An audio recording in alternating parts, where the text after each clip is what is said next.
This channel does not promote any violent, harmful, or illegal activities. All content provided by this channel is meant for an educational purpose only. নমস্কার, দেখছেন TV9 Bangla. আপনাদের সঙ্গে রয়েছি আমি তন্নিষ্ঠা। শুরু করছি দুপুর 12টার প্রেস কর্নার। আর প্রেস কর্নার মানে আপনারা জানেন একের পর এক চাঞ্চল্যকর বড় খবর।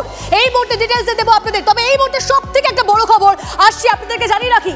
রাজ্যে ফের জাল নোটের পাহাড়। এবার ঘটনাস্থল সন্দেশখালীর ধামাখালীতে 10 কোটির জাল নোট উদ্ধার। 10 কোটির জাল নোট উদ্ধার হয়েছে। গেস্ট হাউস থেকে উদ্ধার 10 কোটির জাল নোট।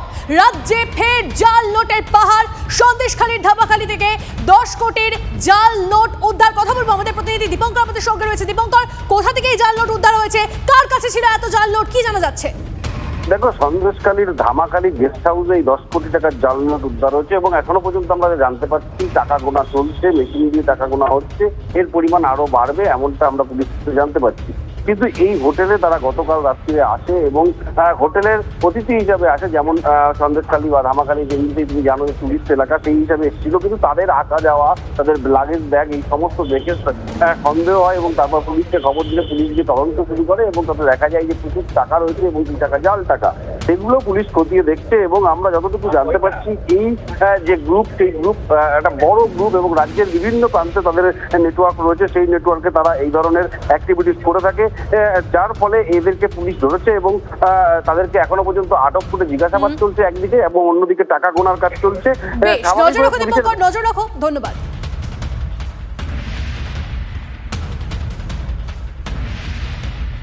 আর একটা খবর দিই আপনাদের, চক্ষু রোগের উৎকর্ষ কেন্দ্রে ব্যাহত ওটি পরিষেবা। অভিযোগ, রিজিওনাল ইনস্টিটিউট অফ অপথ্যালমোলজিতে 1 মাস ধরে বন্ধ ওটি পরিষেবা। কবে পূর্ণমাত্রায় চালু হবে ওটি? প্রশ্ন হাজার হাজার রোগীর। আইও সূত্রে খবর, গত 15ই জুন ওটি কমপ্লেক্স সংস্কারের জন্য পূর্ত বিভাগ কাজ শুরু করে। 30শে জুন ওটি কমপ্লেক্স হস্তান্তরের প্রতিশ্রুতি দিয়েছিল পূর্ত বিভাগ। জুলাইয়েও সেই কাজ সম্পূর্ণ না হওয়ায় হয়রানির শিকার রোগীরা। প্রতি মাসে ছানি, রেটিনা, গ্লোকোমা সহ আরও অস্ত্রোপচারের সংখ্যা অন্তত 3000। চোখের রোগের চিকিৎসায় উৎকর্ষ কেন্দ্রের উপরে নির্ভরশীল রাজ্যের হাজার হাজার রোগী।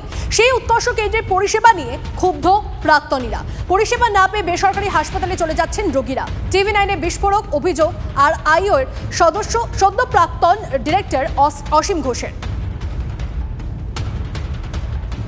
আপনার সময়ে কেমন অপারেশন হতো? অপারেশন লোড কেমন ছিল? মানে খুব পিক সময়ে আমরা সব মিলিয়ে প্রায় 250 মতো অপারেশন করেছি। সকাল 9:30 থেকে শুরু করে রাত্রি 9টা 9:30 অব্দি ওটি করতাম। এখন নাকি শুনছি যে 2:30টার সময় ওটি বন্ধ করে দেওয়া হয়, মানে অলিখিত ভাবে। মোটামুটি 4500-5000 ওটিও সব মিলিয়ে মাসে ছানি নয়। হ্যাঁ, ছানি নয়, ছানি হতো তোমার প্রায় 3000 ছানি হতো। নিউরো অপথ্যালমোলজি সেই হিসেবে স্পেশাল ক্লিনিক তো মানে তেমন করে আর চালু হচ্ছে না। গ্লকোমা যে অপারেশন হতো সেই অপারেশন গুলো বন্ধ হয়ে গেছে। কোথায় যাবে? আমি তো নিজেই দেখছি যে কিছু রেটিনার কেস আমাদের কাছে চলে আসছে, প্রাইভেট প্র্যাকটিশনারদের কাছে। সমস্ত অভিযোগ অস্বীকার ডিরেক্টর সুব্রত দত্তর। সময় তো নিতেই হবে, ধৈর্য একটু ধরা দরকার। কোনো ইমার্জেন্সি ওটি আমাদের বন্ধ নেই। Any type of emergency is tackling here. Civil work শেষ হয়ে গেছে, ইলেকট্রিক্যাল কিছুটা বাকি আছে, চলছে। কারণ কানেকশন দেওয়ার আগে এগুলো চেক করা খুবই দরকার, কারণ আমাদের সব মূল্যবান যন্ত্রপাতি রয়েছে। তারা বলেছিলেন, কিন্তু তারা একটু সময় বেশি নিয়েছেন, কারণ এই যে বললাম পুরনো দেয়াল, আগেকার বিল্ডিং, তার ফলে একটু সময় বেশি লেগে যাচ্ছে। তো সেই জন্যেই একটু বেশি সময় হয়তো লেগে যাচ্ছে। তো আমরা এক্সপেক্ট করছি যে আগস্টের ফার্স্ট উইকে এটা আমরা করতে পারবো।